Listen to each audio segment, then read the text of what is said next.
Buenos días a todos. Vamos a dar comienzo a la mesa sobre reacciones adversas a fármacos. En primera instancia, va a tomar la palabra el doctor Francisco Cultraro. El doctor se va a referir a métodos diagnósticos en alergia medicamentosa. ¿Cuál, cuándo y a quién? La inteligencia artificial como herramienta. En segunda instancia, el doctor va a tratar el tema de medios de contraste radiológicos iodados. El doctor Francisco Cultraro es egresado de la Universidad de La Plata, médico pediatra, especialista en alergia e inmunología y antisioneumonología. Es desde hace muchos años jefe de división de alergología e inmunología clínica del Hospital Naval de Buenos Aires, expresidente de AIBA Argentina el año 2019 hasta el 2021, exdirector de la carrera de médicos especialistas en alergia e inmunopatología de la Asociación Médica Argentina, docente de neumonología de la Facultad de Medicina de la UBA, ex profesor adjunto del Departamento de Biología de la Universidad Argentina John F. Kennedy. Está también en la carrera docente en Ciencias de la Salud de la Universidad de Buenos Aires. Bueno, adelante, doctor Cultraro. Buenos días. Muchas gracias por la presentación y el agradecimiento a la doctora Mimés y al doctor De Luca por invitarme a participar de este importante evento que siempre nos convoca a todos los que sentimos a AIBA como hermanitos de la ciencia, ¿verdad? Bueno, ¿cómo pasó los diapositivos? Tengo el... ¿Está abajo?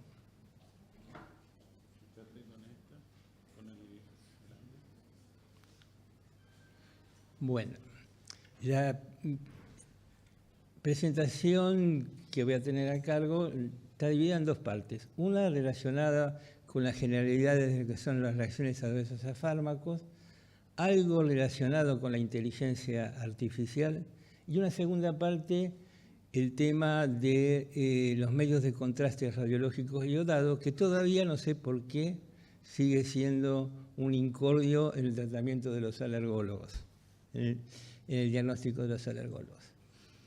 Bueno, yo me desempeño en el Hospital Naval de Buenos Aires desde hace apenas 42 años, todavía me soportan y me aguantan, ¿sí? Y para mí es un orgullo pertenecer a esta institución porque me ha brindado mucho, me ha dado la posibilidad de crecer como profesional y generar afectos permanentes con toda su gente.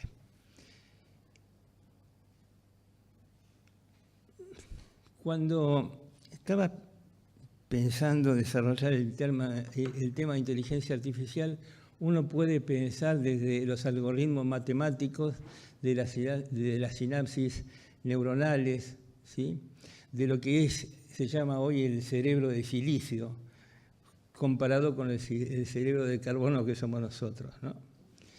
Entonces uno podía hablar desde la historia, desde Alan Turing, que desarrolló las primeras armas en inteligencia artificial en la Segunda Guerra Mundial. Podía hablar del concepto del desarrollo de aquella famosa supercomputadora, la Deep Blue, que ganó a Garry Kasparov en una partida de ajedrez en el año 97. Pero yo pensé más enfocarlo desde el punto de vista ético y filosófico de la medicina, lo que es la inteligencia artificial. Y ahí hago un paralelo. En noviembre del 23 a noviembre del 24, incursioné en el Instituto Universitario de Ciencias de la Empresa y de la Producción en lo que es la inteligencia artificial y nuevas tecnologías en la educación universitaria. Y al principio entré con cierto prejuicio. Es decir, los docentes somos docentes, sabemos mucho, y aquí la inteligencia artificial y las nuevas tecnologías pueden entrar, pero no tanto. Terminé de hacer esta diplomatura Y todo cambió en mi visión. Ya lo vi como una herramienta esencial e indispensable para el desarrollo de lo que es el aspecto docente. Ya vemos que los médicos o los profesores no enseñamos igual y los alumnos tampoco aprenden igual. Entonces, este aporte que nos ha hecho la inteligencia artificial como herramienta hoy día es fundamental. En un artículo de hace un mes atrás, el decano de la Facultad de Medicina dijo que en 2 años, /3 años, el médico que no supiera utilizar herramientas de inteligencia artificial podía cometer mala praxis. Bueno, la medicina que nosotros estamos viviendo es la medicina que nosotros nos formamos, ¿sí? La medicina ha cambiado, ¿sí? ¿Es el mismo barco? ¿Y por qué pongo este ejemplo, esta metáfora? Pongo la metáfora del barco de Teseo. ¿Conocen la historia? ¿Sí? Teseo, un ser mitológico, un héroe, fundador de Atenas, fue el que incursionó en la isla de Creta para derrotar al Minotauro. Ingresa con un barco, ¿sí? Y al regreso, este barco es tomado como un barco sagrado. Muchos historiadores no le dan nombre al barco de Teseo, uno dicen que es Delias, como los viajes que hacía fundamentalmente era a la isla de Delos, y este barco, el barco Teseo, un barco sagrado, junto con otros barcos, un barco sagrado en Atenas, ¿sí? Porque había ido a combatir al Minotauro. La historia es más larga, pero bueno. Entonces, ese barco es incorporado dentro de lo que es la dimensión, digamos, teológica de este barco, dentro de un cuidado muy específico. Cuando Teseo ingresa a la isla de Creta fue en 1300 años antes de Cristo. Y este barco subsistió hasta prácticamente 1000 años, hasta 300 años antes de Cristo.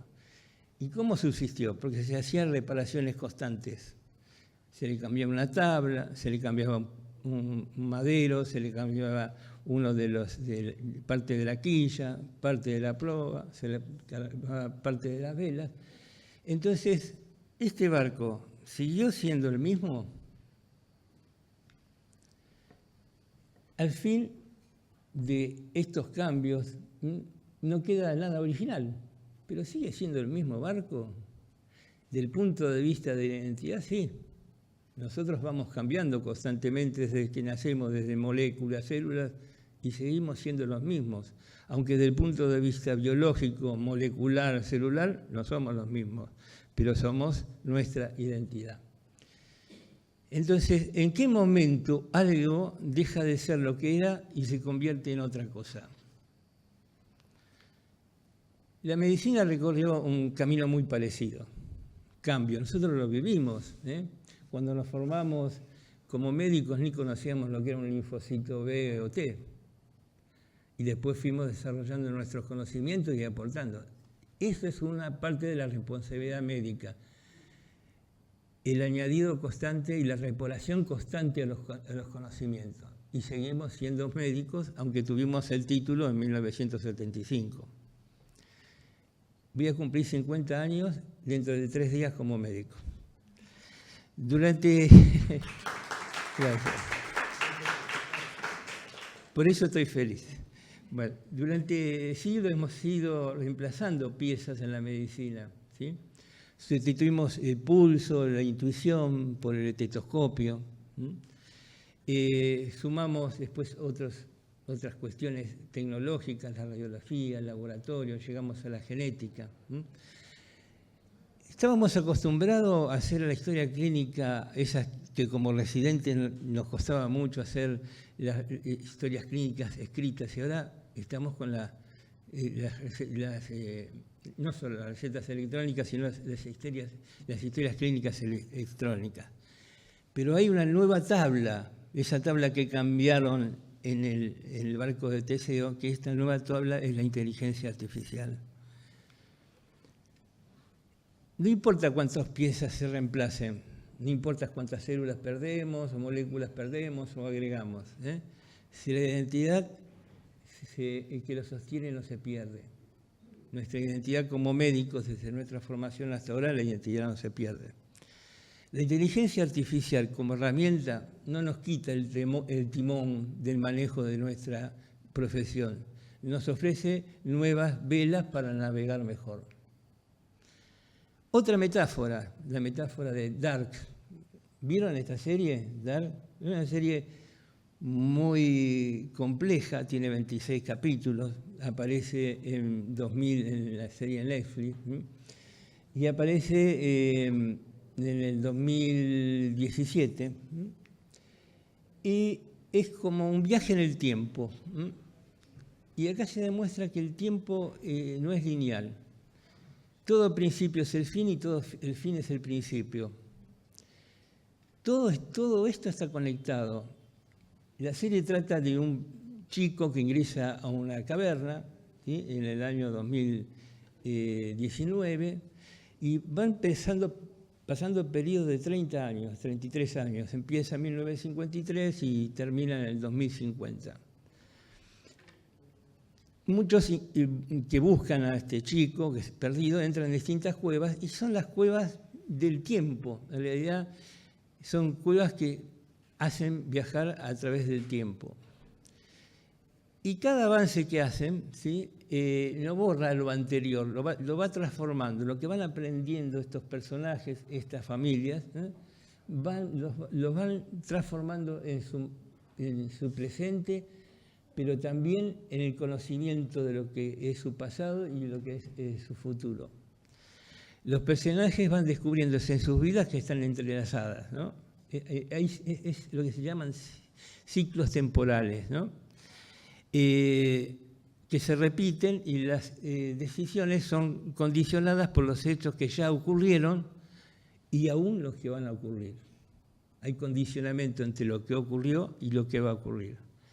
Esta es una metáfora para pensar cómo el presente está tejido con lo que vino antes y lo que vendrá después.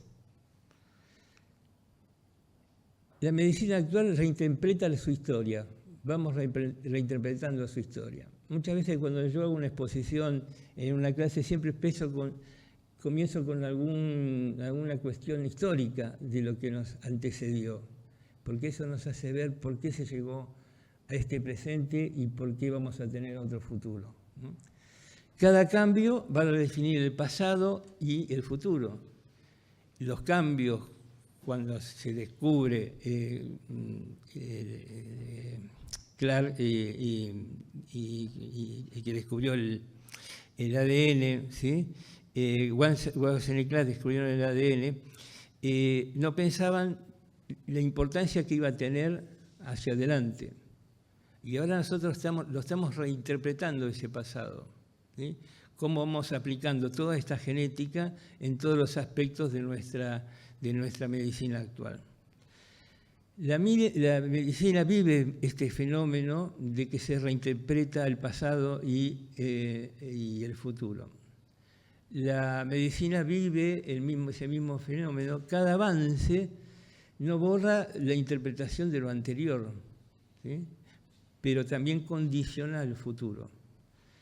La medicina que estamos viendo hoy no es la misma que nos enseñaron nuestros maestros, con la auscultación, la percusión, ¿sí? No es la misma que acuñó Hipócrates, no es la misma la de William Osler, no es la misma de Charcot, no es la misma del conocimiento de las neurociencias. Y si uno se ve hacia atrás, vemos que nosotros que nos formamos como especialistas, ni es la medicina de hace 10 años, y mucho menos la de 20 años. Digamos que vivimos otra medicina. Entonces, estos conceptos metafóricos son para entender cómo nos desafiamos como médicos hoy. Primero no debemos resistir el cambio. Yo resistía el cambio de la docencia cuando ingresé en el Instituto Universitario de Tecnología como docente. Y después me dije que no teníamos que resistir el cambio, que eran herramientas muy útiles. Sino este cambio conducirlo con responsabilidad, con ética y fundamentalmente con humanismo, humanidad. ¿Sí? De esos somos médicos, que acompañamos a los pacientes, ¿sí? Pero sobre todo nuestra función es de sanar. ¿Sí? La inteligencia artificial amplía nuestras capacidades, que bien usada es una herramienta, ¿sí? Que puede permitirnos hacer lo que siempre nuestra profesión nos pide, que es cuidar de las personas, cuidar del otro. Doctor Cultraro, sí. Estamos a mitad de la primera. ¿La mitad? Bueno, estas son las metáforas. El barco de Teseo siguió siendo un barco. Nosotros seguimos siendo médicos. En dar cada cambio lo define, pero no destruye nada, ¿sí? La medicina sigue siendo medicina, ¿sí? Y solo se navegará con nuevas herramientas hacia mares más amplios sin perder nuestro rumbo esencial. Esta es la visión de que yo quise darle a la inteligencia artificial. Cada transformación es una tabla nueva en este barco del conocimiento de la medicina. Yo les decía del pulso al estetoscopio, de la radiografía a las medicinas de precisión, las medicinas de las ómicas, del papel de la historia clínica a la historia clínica digital y de la experiencia clínica de la inteligencia artificial. No nos quita el timón, sino que nos da nuevas velas para seguir navegando. Bueno, y ahora vamos a adentrarnos en lo que es reacciones adversas a fármacos. En las reacciones adversas a fármacos yo puse a Milsten ahí con un pizarrón de muchas cosas que tenía que ver. Reacciones dependientes del fármaco, fisiopatología, si hay causalidad, plausibilidad de las reacciones, qué son las reacciones de hipersensibilidad, qué son las reacciones alérgicas. Y entonces a mí se me ocurrió darle un nombre a esto. Quiero pasar a la posteridad con alguna fórmula. Entonces puse IMRAF.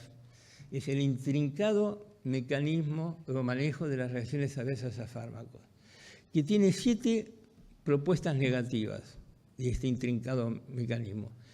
Que en todas las reacciones no se concluyen totalmente los mecanismos posibles, no hay una conforme aplicación de las clasificaciones, no hay métodos precisos y definitorios para el diagnóstico, no existen estudios predictivos que aseguren la inocuidad de un fármaco y no existen características clínicas propias ni excluyentes de una reacción adversa a un fármaco. No hay suficiente evaluación médica inicial y no hay siempre una proporcionalidad de relación temporal. Este es el intrincado manejo que tenemos que ir devanando en el transcurso de nuestra aplicación médica como especialistas.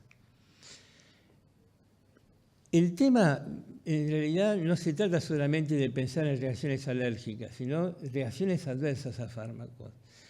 En el común denominador de nuestras consultas de todos los días recibimos distintas interpelaciones médicas o de pacientes que aseguran que lo que tienen es una reacción alérgica. En realidad nosotros consideramos una reacción adversa a fármacos, hasta que demostremos que hubiera una supuesta asociación con un mecanismo inmunológico. ¿Cómo definimos una reacción adversa? Cualquier respuesta que sea un medicamento, que sea perjudicial o indeseable, no intencionada, que ocurre a dosis adecuadas para la profilaxis, tratamiento o diagnóstico. Eso es una reacción adversa. Se excluyen, obviamente, los errores de diagnóstico, la sobredosificación, el incumplimiento de la prescripción y la no obtención de efectos terapéuticos. Y acá viene una consideración interesante para nuestro desarrollo profesional, lo que es realmente un evento adverso. El evento adverso es por lo que consulta el paciente o por la derivación que tiene el paciente. El evento adverso implica que no presupone la causa, no presupone causalidad o plausibilidad de la reacción adversa. Son los relatos dados por el paciente. y debemos obtener mayor información para después permitir adjudicarle que esto es una reacción adversa. Y para esto hay que aplicar criterios médicos fundamentalmente, que no es solamente el interrogatorio, sino el análisis profundo. La palabra interrogatorio sabe como mucho a policial, ¿no? Sino un análisis. El relato del paciente es un evento adverso. Cuando nosotros hacemos la evaluación y analizamos, recién ahí podemos darle causalidad o imputabilidad a esa reacción, y ahí sí la vamos a llamar reacción adversa. Y tenemos limitaciones por parte del paciente cuando desconoce la especialidad farmacéutica, cuando ha transcurrido mucho tiempo entre la reacción y la consulta, pacientes que dicen, de niño, cuando era bebé me dieron un comprimido y tuve una reacción, etcétera, etcétera, y ahí es una limitación. Las explicaciones inadecuadas. Y hay limitaciones técnicas, los estudios in vivo, los estudios in vitro, y el gol estándar, tener como gol estándar, que son los test de provocación progresiva y controlada. La epidemiología de las reacciones adversas, la incidencia es de 1 a 30%, y esa diferencia entre 1 y 30 es muy grande. ¿Y por qué ocurren estas diferencias? Sobre todo porque hay distintas metodologías en la detección y en la evaluación, y porque se toman distintas poblaciones o se toman distintas clasificaciones para la inclusión o exclusión de una reacción adversa. Los pacientes medicados tienen en general de un 10 a un 15% de las reacciones adversas, ¿sí? Cualquier medicación tiene en un prospecto las indicaciones de las posibles reacciones adversas. Constituyen las reacciones adversas un 5% de las causas, ¿sí?, de internación hospitalaria. Y en los pacientes hospitalizados que tienen entre 8 o 10 medicaciones, tienen un 10 o un 20% de posibilidades de reacciones adversas, con un 0,32 de reacciones mortales. Esto es muy interesante. El 15% de la población general refiere ser alérgico a algún medicamento, ¿sí? Atribuyen al yodo, a los anestésicos, a los antibióticos, a los antiinflamatorios, y de ese 15% solo un tercio es posiblemente asociado con alguna reacción alérgica. El 2 tercios de los casos, de ese 15%, se descarta que sea una reacción adversa. Bueno, hay reacciones no relacionadas con el fármaco. Estas tienen que ver con las fobias medicamentosas. Esto muchas veces se dan los síndromes vasovagales, sobre todo yo acá lo explicité en este diapo, con lo que ocurre a nivel de los tratamientos odontológicos, ¿sí? En la búsqueda bibliográfica más actualizada, hay una bibliografía muy interesante que habla sobre cómo se maneja en la atención primaria las reacciones adversas a fármacos. Investigando aproximadamente 1.800 médicos, describen que las drogas son la principal causa de reacciones anafilácticas que producen anafilaxia y a veces mortales. Y este trabajo revisa la práctica de los médicos generalistas, los médicos de atención primaria y los de los servicios de emergencia, ¿sí? Y acá hay algo que es importante. Existe un déficit en el conocimiento, en las habilidades relativas para la alergia a medicamentos y reconocer las que son las reacciones de hipersensibilidad.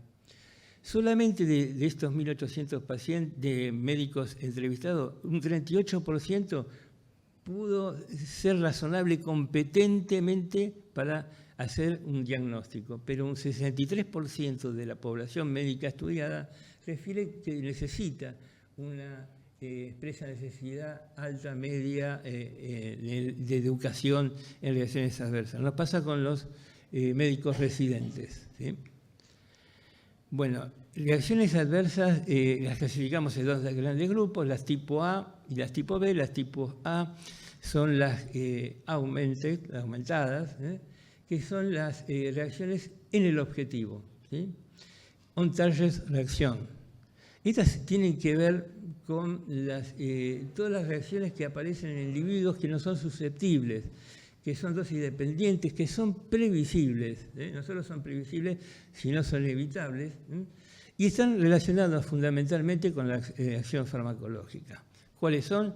Las alteraciones en la liberación, la absorción, distribución, metabolismo y excreción de los fármacos, los efectos colaterales, los efectos secundarios y fundamentalmente las interacciones farmacológicas. Y las tipo B son estas que vamos a llamar bizarras, raras, que son fuera del objetivo y que estas son las más severas, las que tienen mayor mortalidad, ¿sí? Y son poco frecuentes, aparecen en individuos susceptibles, pero constituyen la menor frecuencia de reacciones adversas. Las reacciones de tipo A constituyen el 80 al 85%. Estas, las tipo B, ¿sí? Las bizarras, constituyen del 20 al 15%. ¿Cuáles son? Las reacciones de hipersensibilidad, las reacciones idiosincráticas, las intolerancias y las pseudoalérgicas medicamentosas. También las clasificamos de acuerdo a su aparición, en inmediatas o tardías. Se llaman inmediatas aquellas que aparecen entre 1 a 6 horas y tardías las que aparecen después de las 6 horas. Y hay otras que se llaman retardadas o que aparecen mucho más en el tiempo, que pueden aparecer hasta días y semanas después de la administración de un fármaco. ¿Sigo?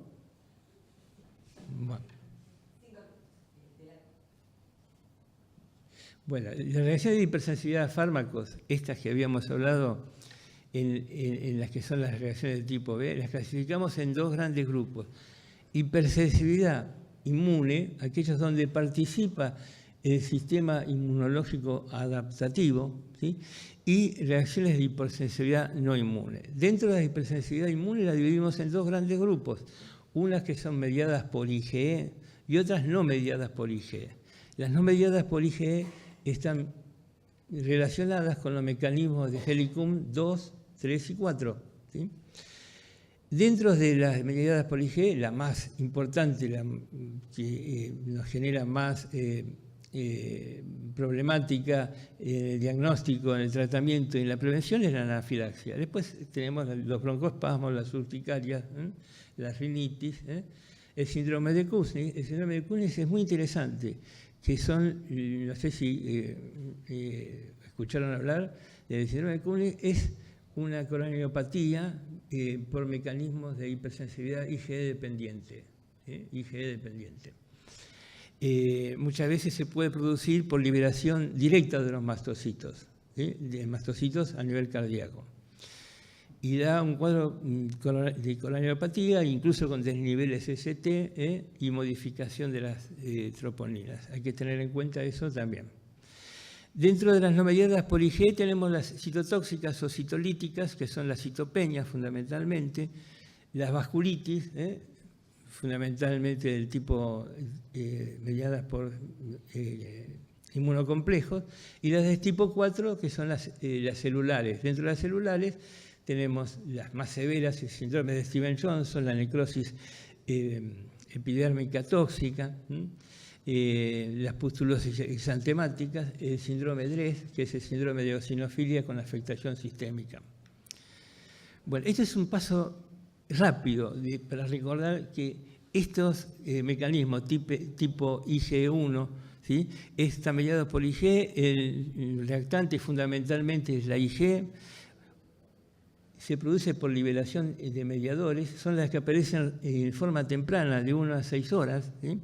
Y se pueden estudiar con pruebas cutáneas, con intradermal reacción o con PRIC-test, y también es muy útil el test de granulación de basófilo y en el diagnóstico diferencial la medición de triptasa sérica.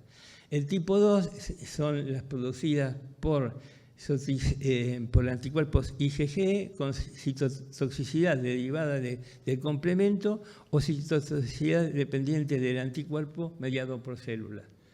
Dentro de esto las citopenias, como había mencionado, como se estudian con hemogramas y anticuerpos específicos. El tipo 3 es por vasculitis Las vasculitis se producen por inmunocomplejos circulantes que dan una reacción fisiopatológica característica, que es la necrosis fibrinoide, en los vasos donde se producen las precipitaciones. Este es el primer cuadro que hemos estudiado en nuestra formación, fue la reacción de Altus, pero después todas las vasculitis y la enfermedad sérica asociado con este mecanismo de tipo 3, y la manera de estudiarlo fundamentalmente con el dosaje de anticuerpos, con el dosaje de las fracciones de complemento y la histopatología con la necrosis fibrinoide. El tipo 4 ya ahí se nos complejiza más. Son reacciones celulares en donde actúan o pueden reclutarse distintos elementos celulares. El tipo 4A, donde se reclutan y activan los monocitos, se produce una inflamación monocitaria. Este tipo 4 tiene que ver con la reacción de tipo las dermatitis de contacto y el ejemplo característico es la formación de granulomas monocíticos en la reacción de tuberculina. Se estudian estas reacciones con patch test o con intrademos reacción de lectura tardía. El tipo 4B están relacionados con la activación y el reclutamiento de eosinófilos. En este caso, la fisiopatología se debe a un mecanismo TH2, donde se produce liberación de interleuquina 4, 13 y 5, y dan reacciones tardías. Tiene que ver mucho con el exantema macular con eosinofilia y el síndrome de Rett. Se estudian con test o con test de transformación linfoblástica. El tipo 4C, donde hay activación de linfocitos, en este caso se lleva a la apoptosis de queratinocitos, la destrucción de queratinocitos, y estas son las enfermedades más graves y tardías, como es el síndrome de necrosis epidérmica tóxica, que produce una patología como si fuera un gran quemado, con grandes ampollas, o síndromes de impacto a nivel de órganos blancos, como la hepatitis o la nefritis, por este tipo de mecanismos. Se estudia por PASTES, por test de transformación linfoblástica y con granulosina. Y el tipo D, ¿sí?, que es por activación de neutrófilos, ¿bien? Y en este caso está asociado desde el punto de vista clínico con el exantema pustular y que se le pasa agudo generalizado, o con el síndrome de Behçet. Y esto se produce por infiltración eosinofílica. Como ustedes ven, yo me entiendo fantástico lo que digo, pero tengo que apurar porque me están... Y hay algo muy interesante, donde yo les hablaba de cómo participan el sistema inmunológico, ¿sí?, del punto del sistema inmunológico adquirido. Pero hay un nuevo concepto, que es el concepto PI, donde el reconocimiento de un fármaco lo hace directamente el receptor T de la célula, ¿sí?, sin necesidad de ser presentado por un apteno, sin necesidad de ser presentado. Sería como una reacción farmacológica sobre un receptor, por lo cual un fármaco ingresa al organismo, actúa sobre el receptor T, si bien necesita el HLA para colaborar con la activación, no necesita el HLA para que sea presentado, sino actúa como si fuera un receptor farmacológico. Este es el concepto PI. Yo paso esto para que vean la imagen. Ahí tenemos el receptor de la célula T, que recibe un fármaco que es el sulfametoxazol, en este caso, que fue el primero que describió Pitcher en el 2013, y ahí se activa la célula T. Si bien está el HLA, ¿sí?, no es el que presenta el antígeno, sino que colabora en la activación de la célula. Este es el concepto PI, pero hay fármacos que actúan con este mecanismo, como son los anticonvulsivantes, la lamotrigina, la carbamazepina, ciertos anestésicos como la bupivacaína, otros derivados quinoloónicos también pueden actuar por este mecanismo. Las reacciones PI van a ser reacciones tardías y tienen que ver con la activación celular, tienen que ver con la activación de las células T.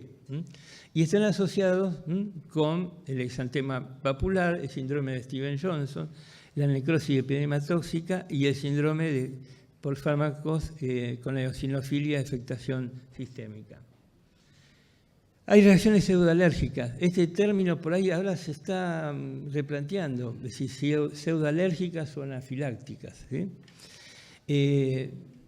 Produce liberación de mediadores, pero por otros mecanismos, ¿sí? Por mecanismos de activación de complemento, por mecanismos de osmolaridad, por la liberación brusca de histamina, como ocurre por ahí con los derivados morfínicos, o como a veces ocurre con los medios de contraste. La intolerancia a los AINES, que es también una reacción anafilactoria, es donde hay un desbalance en los araquidonatos de la membrana. Y dentro de las guías más nuevas que hemos seguido, la del año 93, ¿cómo se siguen? Yo resumí esto en un signo de alerta. Esto es más para los médicos generalistas, ¿no? Signo de alerta que aparece. ¿Y qué se debe observar rápidamente? Cuando un paciente tiene un síntoma multisistémico de instalación brusca con afectación respiratoria, cutánea y digestiva o de mucosas, el signo que tenemos que buscar rápidamente es la hipotensión arterial. ¿Sí? La hipotensión arterial por sí solo, con estas manifestaciones, ya nos debe hacer pensar en un shock anafiláctico. Si el paciente aparece con una disnea, estridor o cornaje, la disnea de tipo inspiracional, ya estamos pensando en un edema laríngeo. Si encontramos un paciente que viene con una piel dolorosa, lesiones atípicas en diana, aparece el síndrome de Nikoski, de despegamiento cutáneo, pensar en un síndrome de Stevens-Johnson o de necrosis epidérmica tóxica. Un paciente que aparezca con una hipertermia, erupción cutánea, que aparezca con edemopatía, edema centrofacial, ya estamos buscando no solamente la linfoadenopatía, sino buscamos la linfocitosis y la afectación hepática renal para descartar un síndrome de ES o un síndrome de Stevens-Johnson. Si hay pápulas con infiltración purpúrica, ¿sí? Lo que vamos a ver, buscar un hemocitograma, ver el complemento para definir lo que son vasculitis. A modo rápido, como un algoritmo para estudiar al paciente que presenta síntomas. Hay que administrar pasaportes. ¿Sí? Administrar pasaportes significa deber estudiar al paciente para definir si este paciente es alérgico. Y uno puede administrar el pasaporte otorgándole diciendo usted es alérgico a tal fármaco o sacarle el pasaporte. Fíjense, el 90% de los pacientes que dicen ser alérgicos a la penicilina no lo son. ¿Sí? Si uno ve la historia y los relatos de esos rayos y todo, pueden ser reacciones concomitantes con una enfermedad viral. Debe hacerse un diagnóstico minucioso, si es llegado el caso, hacer las investigaciones tanto in vitro y como in vitro. Y esto es fundamental, ¿sí? Que es la prueba profética o prophetic testing. No realizar estudios por curiosidad. ¿Sí? No se deben realizar estudios cuando no es necesario, sobre todo cuando el paciente recibe por primera vez ese fármaco, ¿sí? O no ha tenido reacciones. Para los cuales acá tenemos algunas pautas que son interesantes, después esto se busca, incluso se pueden buscar a través de inteligencia artificial la escala de Naranjo. La escala de Naranjo fue Plutarco Naranjo, un eminente médico que se dedicó, ecuatoriano, que fue ministro de Salud Pública también, se dedicó a estudiar reacciones adversas a fármacos en la misma época que lo hacía el profesor Enrique Mató, y generó este tipo de escala. Entonces tiene distintos ítems que puede llevar a decir, esta asociación de este fármaco puede ser seguro que haya tenido la reacción o es improbable. Y de acuerdo al puntaje puede ser segura si tenemos de más de 9 puntos, segura de 9 puntos, o improbable de 0 puntos. Posible o probable son alternativas. Esto se puede tener en nuestro consultorio o bien en una pantalla, tener esto o bajarlo directamente de Internet. Otra manera de estudiarlo es a través de lo que es de los factores de riesgo evaluativo de el profesor Lucena y la profesora de Gloria del Valle Doso, que hicieron APRADE, que no sé si ustedes en este momento de la formación alergológica siguen aplicándolo, pero es muy útil para determinar factor de riesgo. Y este es un esquema de algoritmo diagnóstico. ¿Se estudian todos los pacientes con test? No. Si el paciente tiene una clínica inequívoca y ingirió una pastillita de amoxicilina, se generó un edema laringio, hipotensión brusca y broncoespasmo y afectación cutánea, ya tenemos prácticamente el diagnóstico. No vamos a hacer una prueba. Y si hacemos una prueba, no vamos a hacer una prueba en vivo, haremos una prueba in vitro, ¿sí? Si el diagnóstico, siguiendo la escala de Plutarco-Naranja, es improbable, no se estudia. No se estudia. Y después hay que buscar si tenemos los test disponibles. El test cutáneo se hace cuando existe esa posibilidad que nos da la escala de Plutarco-Naranja de si es probable o posible. Si tenemos un test disponible, lo hacemos con el fármaco, ¿sí? Que puede ser por prick test o intradermal reacción. Llegado el caso, cuando uno no logra hacer el diagnóstico, puede llevar a hacer una prueba de provocación. Pero las pruebas de provocación se deben realizar exclusivamente si no existiría ninguna otra alternativa farmacológica, ¿sí? No hacer un test de provocación en un medio inadecuado, ¿sí? En un momento debe hacerse en un momento de necesidad real y concreta, porque sabemos cómo empezamos y no sabemos cómo terminamos. Y no se debe hacer en cualquier ambiente, sino en un ámbito controlado para la emergencia. Bueno, estos son los esquemas que hacemos de reacción inmediata, hacemos por PRIC o por intradermal reacción. Si es una reacción retardada, hacemos por patch test. Pruebas in vitro, si queremos ver una reacción inmediata, lo vamos a ver a través de test de transformación, el test de degradación de basófilos o de activación de basófilos. Si queremos ver una reacción celular, lo hacemos a través de un fármaco que se asocia a través de lo que sería el test de transformación linfoblástica. Estos los estudios en vivo, el PRIC-test y la intradermal reacción. ¿Cuándo se debe hacer un test de alergia? Vamos a repetir, siempre y cuando necesite alternativa. Se debe hacer aproximadamente de 4 a 6 semanas posterior a una reacción. Si hubo una reacción retardada y quisiéramos hacer un patch test, en general los autores contraindican las reacciones severas como la necrosis epidérmica tóxica y síndrome de Stevens-Johnson, hacer cualquier prueba in vivo, pero se puede hacer de 6 semanas a 6 meses posterior a la reacción. Este es el esquema de Matov, que es el test de progresivo controlado, que se empieza con dosis pequeña y se va controlando pulso, presión, ¿sí? Pico, flujo respiratorio y oximetría. Unos estudios fáciles de hacer, que es la medición de IgE. Si bien no se puede medir IgE específica para todos los medicamentos, sobre todo para los beta-lactámicos, para los amonios cuaternarios, para látex, para dipirona, puede ser muy útil, ¿sí? Y la otra es la medición de triptasa sérica, que es para aseverar si esta patología que tuvo el paciente es una patología relacionada con la liberación de activación de mastocitos. La triptasa es un marcador específico de liberación mastocitaria y debe obtenerse la determinación, la extracción debe hacerse apenas uno realiza el tratamiento de emergencia, y entre 30 minutos y 1 hora es el pico máximo. Después aproximadamente en 3-4 horas desaparece de la circulación. Por eso, si uno tiene que hacer la medición de triptasa sérica, debe hacerla apenas se hace el diagnóstico, un control a 2 horas y después al final una tercera de 24 horas para saber si llegó al nivel basal.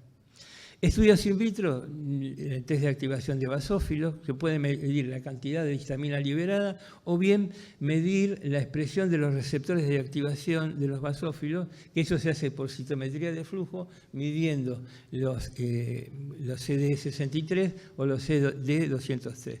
Y el test de transformación linfoblástica, que es mucho más complejo, porque acá se debe utilizar trimedina tritiada para marcar la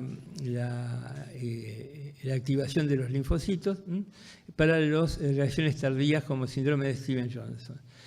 Este es un estudio más nuevo, que es la medición de los leucotrienos. No tiene tanta aceptación porque recién comienza a estudiarse, que es el CAS.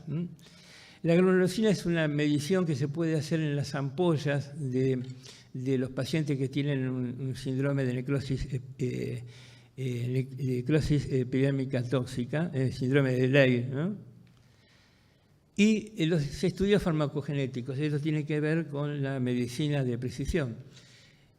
Hay tarjetas farmacogenéticas donde con una gota de sangre o una extracción de saliva se puede medir los HLA compatibles con una determinada reacción farmacológica. El que hay que descartar, y el más importante, y que tienen todos los infectólogos en su trabajo, es cuando un paciente debe recibir abacavir, ¿sí? Debe ser sí o sí seleccionado a través de la medición del HLA-B5701, porque ese es un marcador muy importante para descartar que el paciente que recibe abacavir no tenga una cirrosis, ¿sí? Una acidosis fulminante. También sería útil para aquellos pacientes que van a recibir drogas anticomiциales, ¿sí? Anticonvulsivantes, como la carbamazepina, la fenitoína, la medición del HLA-B1512 o el 5601 para el halopurinol. Todo esto es lógico, hoy día acceder a estas técnicas cada vez es más fácil, pero no en todos los lugares lo hacen. Y este complicado, intrincado manejo, que dijimos que no se concluyen totalmente los mecanismos posibles, realmente es relativo, porque hoy sabemos que hay efectos farmacológicos de hipersensibilidad, hay liberación de citoquina. Dije que no hay una conforme aplicación de clasificaciones, sí, se clasifica en reacciones adversas a fármacos, eventos farmacológicos, ¿sí? Impredecibles, no predecibles. ¿No hay métodos precisos diferenciadores de diagnóstico? Sí, hay un método diagnóstico que es orientador, que es la historia clínica, que es fundamental. Buscar la temporalidad con la reacción, los métodos in vivo, in vitro. Les dije en el primer slide referente a este intricado manejo que no existen estudios predictivos. Si bien no existen predictivos, podemos aplicar todas estas escalas, la escala de Plutarco Naranjo, la escala de Dosa-Lucena, y acordarse que no se hacen los test por curiosidad. ¿Sí? Nosotros, paciente que ingresa, yo le digo al paciente que ingresa al servicio del hospital, vos sos no alérgico hasta que demostremos lo contrario, tanto en el fármaco como cualquier otra alternativa. Primero hacemos el diagnóstico fundamental.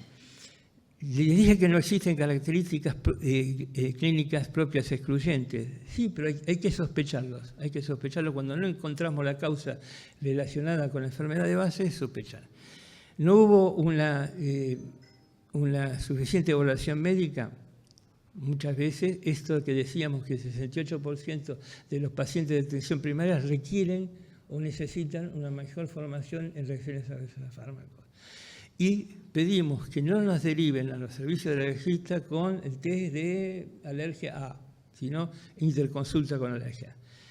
Y cuando yo les dije que no hay una relación temporal, es que tiene que haber una derivación oportuna. Si el paciente lo mandan después de 15 años a hacer una consulta porque sospechó que tenía una reacción de dipirona, no lo podemos hacer mucho.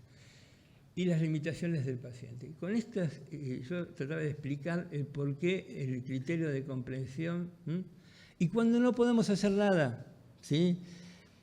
Para evitar y no hay alternativa, se busca la desensibilización a fármacos. Se desensibilizan al fármaco cuando no existen alternativas, ¿sí? Y genera un fenómeno de tolerancia que es temporal. Nosotros lo estamos viendo mucho en pacientes que han tenido reacción a penicilina, sobre todo mujeres embarazadas que cursan con sífilis, que hay que desensibilizar a penicilina.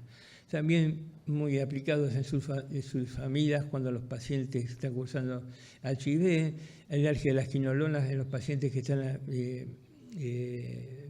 afectados de fibrosis quística, en los anticuerpos monoclonales, en los fármacos que se utilizan en oncología como los taxanos, también de sensibilidad a la aspirina, que a los pacientes que tienen que recibirla por distintos medios. Bueno, ¿hasta ahí vamos bien?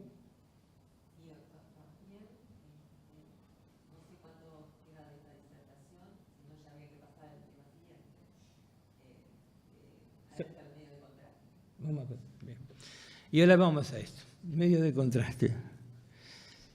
Yo no sé por qué seguimos hablando de esto, ¿sí? Y ahora les voy a explicar bien. Mire, recibimos a veces en nuestro consultorio, ya en mi hospital no tanto, porque ya hemos hecho tanto el lavado de cerebro que los pasan, ponen consulta con alergia. Entonces los pacientes vienen. Y es importante que nosotros los recibamos. Ahora voy a explicarle por qué. Les voy a explicar por qué. Lo primero que tenemos que entender es que cuando dicen test de alergia al yodo, ¿saben qué tenemos que entender? Que el yodo no es un alergeno. El yodo no es un alergeno. El yodo es un metal, ¿sí? Que tiene la absorción de las radiaciones, ¿sí? Y forma parte del grupo 17 de la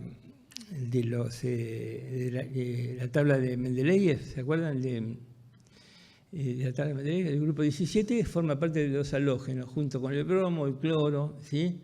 El astacio y el flúor.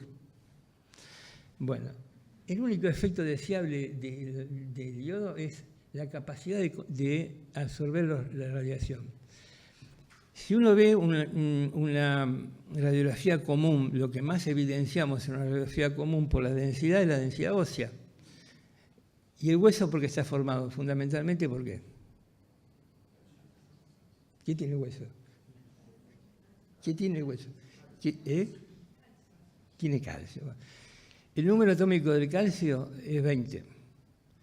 La absorción de los rayos X en relación con las moléculas es a la tercera potencia del número atómico. Y la tercera potencia del calcio es 8000.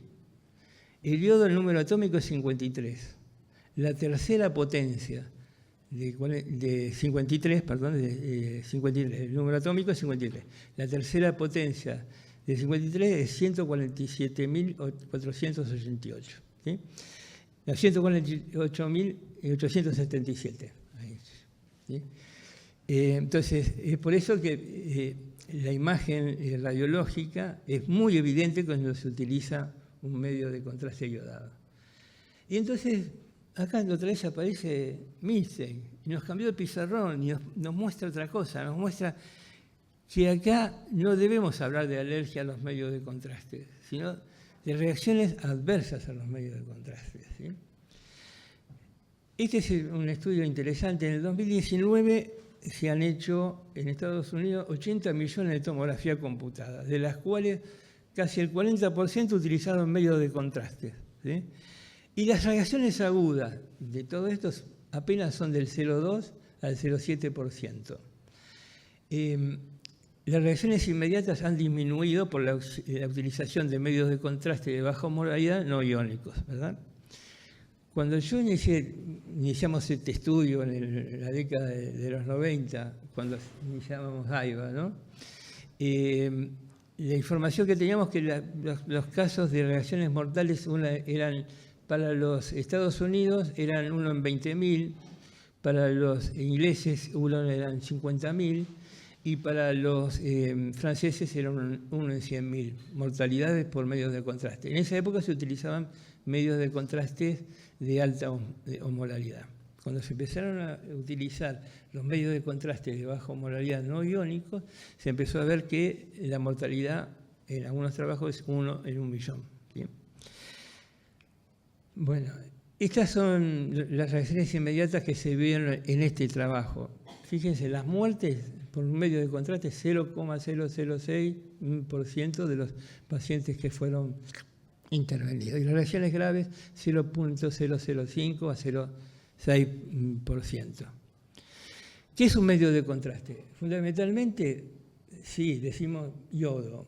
¿Pero es yodo realmente? No. Es el yodo que está, ¿sí?, asociado con una molécula, vamos para atrás, bueno, ahí me perdí. Bueno, es un yodo que está asociado con una molécula. ¿Esto cómo se vuelve para atrás? Este para abajo.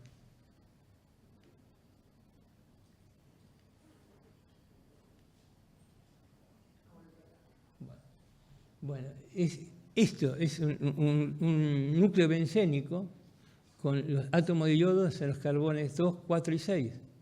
Esos átomos de yodo están pegados en el benceno, no se despegan. Si se despegaría, tendríamos, entre otras cosas, inhibición de la función tiroidea. ¿Sí? Estoy hablando desde el punto de vista farmacológico actual. No estoy hablando de la década de 1923, donde se llama yoduro y los pacientes volaban por el aire y entonces se les decía que tenían reacciones alérgicas. En realidad eran reacciones quimiotóxicas. Esto es un medio de contraste actual, ¿no? O sea, tiene un núcleo bencénico y fíjense, en el carbono 1 tiene un grupo ácido que va a ceder el oxidrilo y se va a transformar en un anión. Y se asocia con cationes, sodio o meglumina. Bueno. Y entonces aparecen estos que se llaman monómeros iónicos, son de alta osmolaridad. Y cuando yo le digo alta osmolaridad, ¿qué significa? ¿Osmolaridad con respecto a qué? Osmolaridad con respecto a la sangre. Nuestra osmolaridad es de 280 a 320 miliosmoles. Estos medios de contraste que se siguen utilizando tienen de 1.500 a 2.100 miliosmoles. ¿Son monómeros? Sí, porque tienen un solo núcleo bencénico. ¿Son triodados? Sí, porque tienen 3 yodos. ¿Forman sales de sodio o meglumina? Tienen esos radicales en los carbonos 3 y 5 que le dan las características farmacológicas y le dan el nombre comercial. Y forman parte de este grupo el diatrizoato, el amidotrizoato, el diacetamido y el oxitalamato, que son los que uno puede, de todos estos, si ustedes ven los nombres, quizás el que más les impacta es el Telebrix, que se utiliza. ¿Sí? Esto es interesante. Un medio de contraste está caracterizado por un anión, que es ese grupo bencénico que se dio el oxidrilo para transformarse en anión con la carga negativa, y un catión que es el sodio y la meglumina. Esto es interesante porque estos, cuando se disocian en el torrente circulatorio, dan cargas positivas, tanto negativas como positivas, que actúan sobre ¿qué? Sobre las células con carga eléctrica, fundamentalmente a nivel cardíaco y a nivel del sistema nervioso central. La osmolaridad está dada por la asociación entre sodio y potasio, entre sodio y el sodio y la meglumina y el radical bencénico. Tiene una capacidad de contraste de 1,5. ¿Qué es la capacidad de contraste? La relación entre las partículas que se disocian y el número de yodos. Se disocian en 2 partículas, tienen 3 átomos de yodo, la capacidad de contraste es 1,5. Hasta que aparecen estos que se llaman de baja osmolaridad. Los de baja osmolaridad ya no van a formar cationes ni aniones, no se disocian.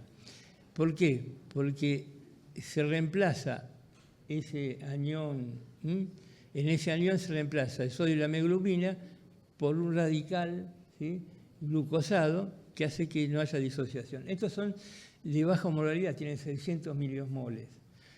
Forman parte de el metrizamide, que fue el primero que se utilizó sobre todo en medio de contrastes mielográficos y del sistema nervioso central, el iopamidol, el ioexol, el iopromid y el ioversol, y el último, el iotribidol. Yo le puse a Messi porque es el mejor de todos, ¿sí? Este tiene un índice de capacidad de contraste de 3, tiene más contraste que el anterior. ¿Por qué? Porque hay una sola partícula y 3 átomos de yodo. Hay de baja osmolaridad que son dímeros iónicos, ¿sí? Pero tienen 6 átomos de yodo, entonces uno diría, bueno, tendría mayor capacidad de contraste, pero como se disocia, son 6 sobre 2, la capacidad de contraste de 13 no tiene mucho beneficio. Este es el hexabris, que se sigue usando. Este puede dar, el oxalato, algunas reacciones tardías, digamos, de reacciones celulares tardías. Puede dar un síndrome de Steven-Johnson o pápulas posteriores de 3 a 4 días después de la aplicación. No se utiliza tanto, tiene 600 miliosmoles. Y después aparecen los isoosmolares, que son 2 radicales bencénicos unidos, tiene 6 átomos de yodo, no se disocia, tiene la misma osmolaridad que la sangre, tiene 300 miliosmoles. La desventaja es el costo, y aparte tiene algo muy característico, que es la viscosidad, son muy viscosos, entonces hay que someterlas a baño María antes de la introducción en la infusión. Bueno. De todo esto es un poco para idear, tener idea de lo que es la farmacología. Fundamentalmente son compuestos yodados, no es yodo elemental dando vuelta por ahí, ¿sí? Entonces, la propiedad físico-química esencial de un medio de contraste es esta: no sufrir deformaciones moleculares y evitar que se asocien o tengan interacción con las membranas plasmáticas o las proteínas circulantes. Y esto es lo característico. El benceno es una sustancia lipofílica, ¿sí? O sea, tiene atracción hacia todo lo que tenga grasas, ¿sí? Sobre todo las membranas. Entonces, la farmacología logró, ¿sí?, rodear a este núcleo bencénico de un grupo de radicales aminos y amidos acetilados para que actúen impidiendo la fijación a las células. De hecho, cuando uno administra un medio de contraste y quiere hacer un neurotac, sabe que inmediatamente se libera, ¿sí?, pasa rápidamente a la vía urinaria, o sea, pasó por el glomérulo renal y filtró ya los túbulos renales y aparecen las imágenes. ¿Y por qué lo logra? Porque no se fija. ¿Cuáles son los mecanismos de reacción? ¿Por qué se produce la patología? Sobre todo por esto que llamamos la hiperosmolaridad. Otros han aparecido, han dado por sentado que es la activación del complemento no secuencial, no la vía clásica o la vía alternativa. Se activan diversas cascadas de complemento, o liberación de otros factores, ¿no? Fundamentalmente se produce el daño endotelial, el daño de las plaquetas, el daño eritrocitario, el daño leucocitario. Y acá aparece esta catástrofe, que es la catástrofe bioquímica definida por Lasser y colaboradores, donde fundamentalmente acá lo que describió es que el medio de contraste, por su osmolaridad diferente a la osmolaridad orgánica, hace que se produzca directamente una lesión en el endotelio vacular, activación de las plaquetas y a través de las plaquetas, ¿sí?, la liberación de mediadores químicos de las plaquetas, o bien la activación del factor 12 de Hagemann, que a su vez activa el sistema de la plasmina, el sistema de la bradiquinina, se van a producir activación del complemento con las características de la afectación de las características anafilactoides. Bueno, este es interesante. Y ahí aparecimos en un chat, ¿no? En un chat de los compañeros de AIBA, ¿sí? Sí. Sí. 5 minutos. 10, un poquito más, 10 minutos. Da. Bien. Interesante. En el chat alguien publicó esto. Che, dice, no, que tenemos que hacer algo, tenemos que actualizarlo. Mirá, se murió una mujer en Brasil, tenía 22 años, hizo una tomografía y se murió, miren.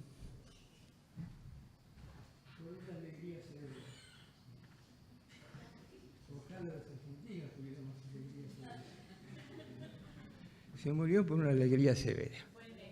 En realidad, después, fíjense dónde aparece. Aparece en una página web o un medio que se llama TN Increíble.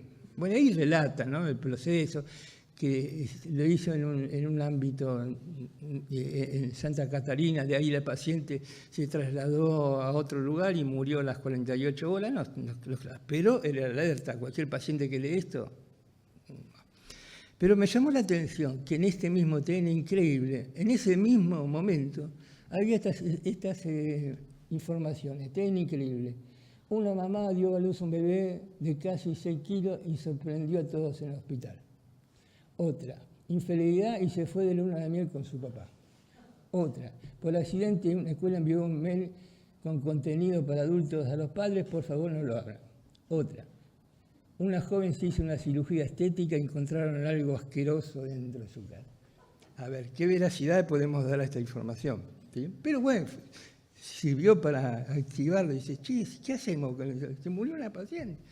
Bueno, esta es una cuestión anecdótica, pero bueno, seguimos en nuestro devenir del Eternauta. Trabajamos mucho, en los principios de AIBA, el desarrollo de toda una serie de búsquedas bibliográficas. En ese momento buscar una bibliografía era toda una cuestión de mucha tranquilidad, mucha perseverancia, porque no todas las bibliotecas tenían trabajos referentes al tema. Y consultamos Hospital Italiano, Hospital Británico, Academia Nacional de Medicina, hasta que encontramos algo rarísimo. En la Fundación Favaloro tenían una base de datos que imprimían todos los abstracts de los trabajos sobre medio de contraste. Yo me sorprendí cuando salía todo impreso. Bueno, y ahí empezamos a hacer con la licenciada Estela Gensoni. Ella una docente, ¿sí?, nos enseñó a hacer lo que se llaman los mapas conceptuales. Y trabajé sobre mapas conceptuales poniendo todas las cosas que veíamos. Yo trabajando con el pistolete en mi casa, y presentamos ese trabajo, lo presentamos en Médicos Municipales en julio del 95. Y ahí no solo estuvimos los alergistas, estuvieron los radiólogos, estuvo en representación de los radiólogos un profesor que era Sergio Aguirre, que ya ha fallecido. Estaba el profesor Massey, que venía en representación como perito de parte de una cuestión que tuvo. Y estaba el profesor Dopico, ¿sí?, que era el titular de la Cátedra de Medicina Legal, y estábamos nosotros, los alergólogos. Y ahí presentamos y tomamos posición, ¿no? Hicimos una toma de posición. La toma de posición fundamentalmente era que los test no tenían valor. Tal es así que Roberto Portes, con muy buen criterio, dijo, y si esto no es alérgico, ¿qué hacemos los alergistas? ¿Sí? Bueno, ahora le digo que tendríamos que hacer los alergistas. Después lo presentamos el trabajo. Bueno, un trabajo anterior muy interesante fue en el año 90, no apareció en la diapo. En el año 90 fue también un buen empujón que nos dio el profesor Ángel Alonso en la Facultad de Medicina. Yo tuve una entrevista con él y trabajamos, y ellos hacían ya en el 90 solamente prevención, no hacían ningún tipo de test, solamente prevención farmacológica, ¿sí? Después Guillermo Lucela dice que no existen reglas concluyentes como para hacer un diagnóstico. Después con Roberto Portes y otros colegas formamos parte del Comité de Alergia en la Asociación de Pediatría y ahí hicimos la presentación. Después vimos las recomendaciones de otros lugares. Y acá vemos todas las reacciones que pueden darse. Es decir, las reacciones anafilactoides, que es la que nosotros podemos prevenir o trabajar sobre ellas, que van desde la urticaria alimentada hasta el shock anafilactoide.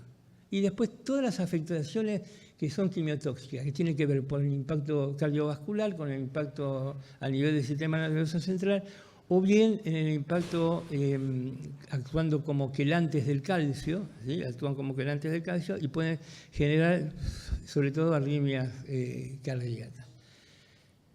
Bueno, ¿qué entendemos por una población de riesgo? ¿Qué es una población de riesgo? Aquel que tenga una característica que pueda generar una respuesta más allá de la esperada de una reacción normal. Y si uno dice, ¿cuál es la población de riesgo más importante que uno tiene que tener en cuenta en un paciente que recibe en un medio de contraste? No precisamente ser alérgico. Lo más importante es que no tenga alteraciones metabólicas como la diabetes o la insuficiencia renal.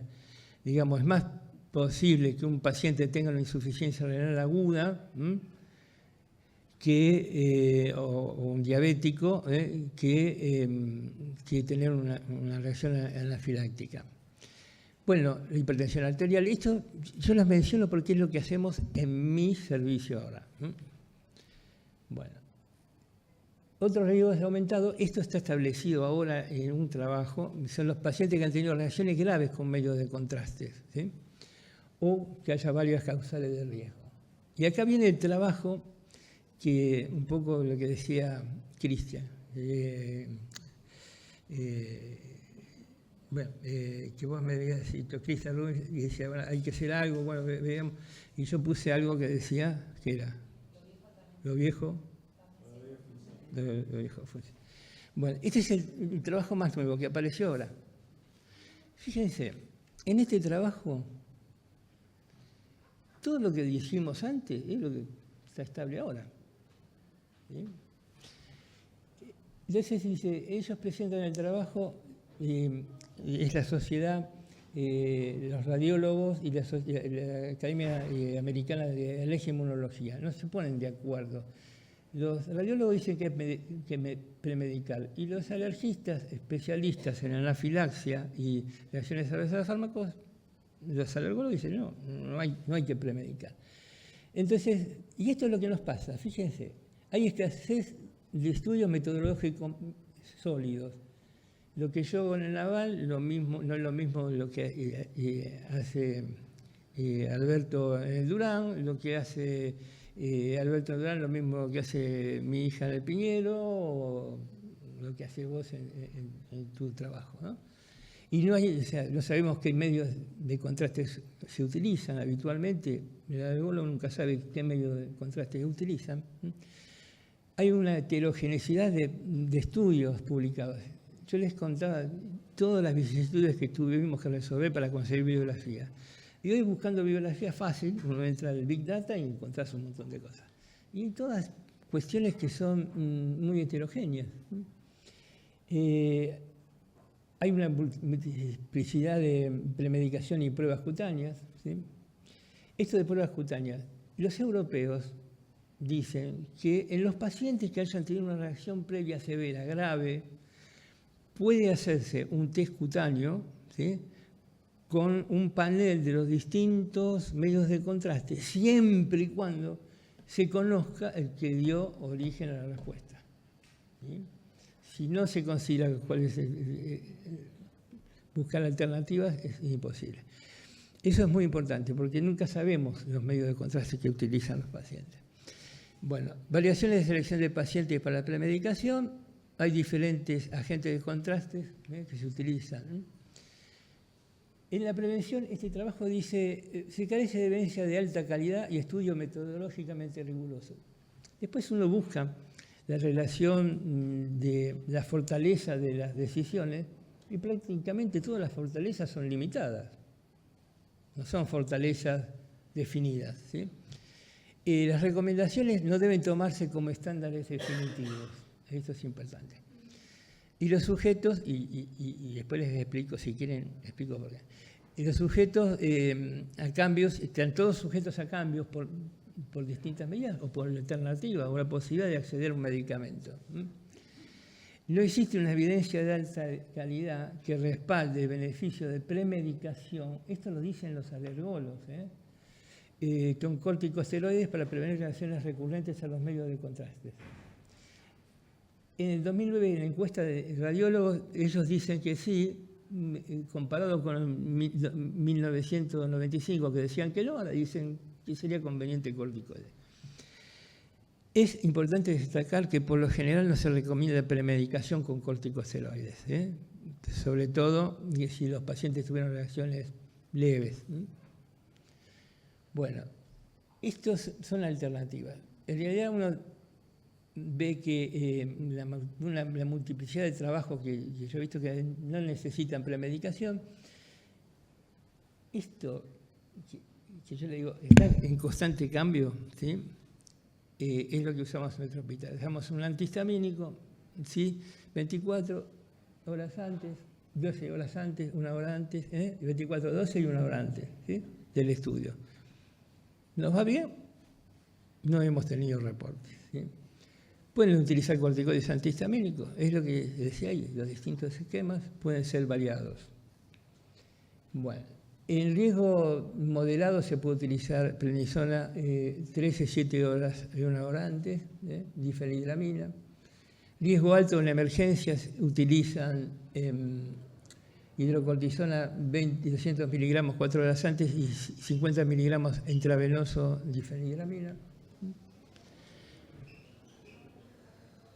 La tercera causa de insuficiencia respiratoria en hospitalizado es por nefropatía, ¿sí? Hay que tener en cuenta que en 24 a 48 horas se puede considerar insuficiencia renal si el paciente baja el 0,5% de la basal, de la creatinina basal, o baja 5 miligramos por ciento de la creatinina total. Uno puede pensar que tenga una insuficiencia renal aguda no oligúrica, ¿sí? Bueno, esto es diabético. Bueno, esto es interesante, porque se puede utilizar acetilcisteína. No sé si los alumnos que a lo mejor cursaron conmigo en el Naval, ¿sí? Usábamos acetilcisteína cuando los pacientes no estaban hidratados o tenían una patología renal con un índice bajo de filtrado glomerular. Y usamos acetilcisteína como antioxidante, protector del daño glomerular y tubular, y usamos 600 miligramos 48 horas antes, 600 miligramos cada 12 horas, 48, 24 el día del estudio y hasta 48 horas después, ¿sí? Esto es discutido también, eso se discute, pero en los pacientes que no están mal hidratados o que tengan o sobre todo en los pacientes monorrenos, que a veces ocurren monorrenos, y hidratamos bien y metemos si está discutido, lo agregamos, ¿sí? Bueno, eso es un poco. Doctor Cultraro, un sí, ya está. Por favor. Bueno, ojo con la metformina. La metformina es una contraindicación en los pacientes, sobre todo que tengan una insuficiencia renal previa. Los pacientes diabéticos que tengan un índice de creatinina por debajo del normal, debe ser suspendida la metformina 48 horas antes o 48 horas después, porque si no tenemos el peligro de una acidosis láctica. Bueno, esta es la conclusión. Para quienes no hacen alergia y para aquellos que hacemos alergia, test de alergia al yodo, ¡chic! Mala palabra. Bueno, y pedimos que no deriven el test de alergia. El médico alergólogo sabe que el test no tiene valor predictivo. Bien. Y esto me interesó. Esta es una disposición nueva del gobierno de la Ciudad de Buenos Aires, donde participa la red de alergología y la red de diagnóstico por imágenes, ¿sí? De julio del 25.